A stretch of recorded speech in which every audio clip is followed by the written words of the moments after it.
So now let's record some chords. And first we're going to create an instrument that can play these chords, and we're going to do that using MIDI, which again is a digital language that just tells our virtual instruments what to do.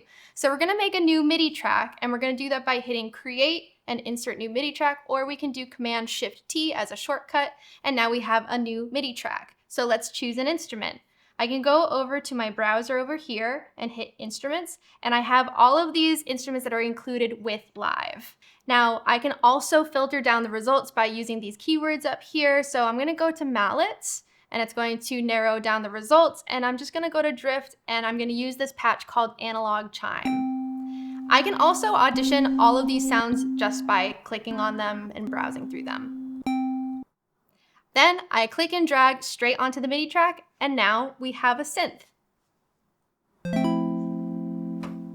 If at this point you're hitting a MIDI keyboard and it's not making any sound, make sure that it's record enabled. It usually does this automatically, but if it doesn't, you just hit this button here to record enable it. So now we have a synth to work with, and I'm gonna record a chord progression. Now the chord progression I'm gonna play is just 2 chords, very simple, key of C, all white keys.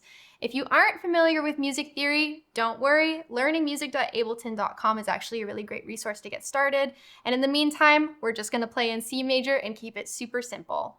Before I even record these chords, I'm gonna enable my metronome at the top here, just by clicking on it.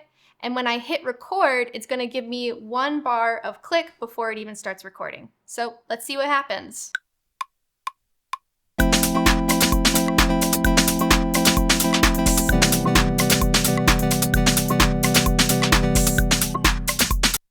So you can see that when it records on loop, it tends to over-record itself. I can just scrub my original back or hit Command-Z, and now I have all my MIDI information.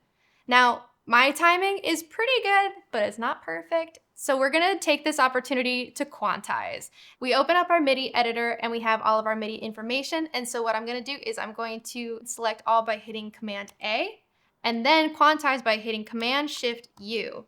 And it brings up this window that says Transform Quantize, and I'm going to quantize it to 16th notes.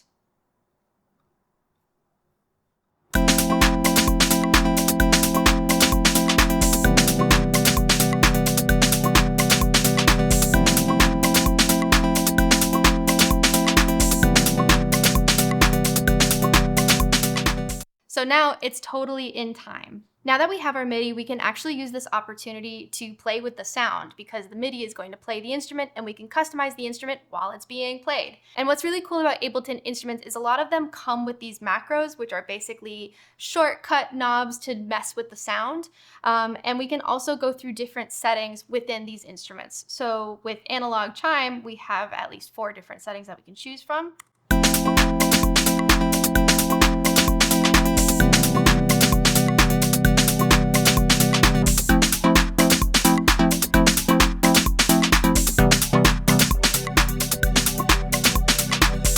And even just between those 4 settings, I really liked pluck chime.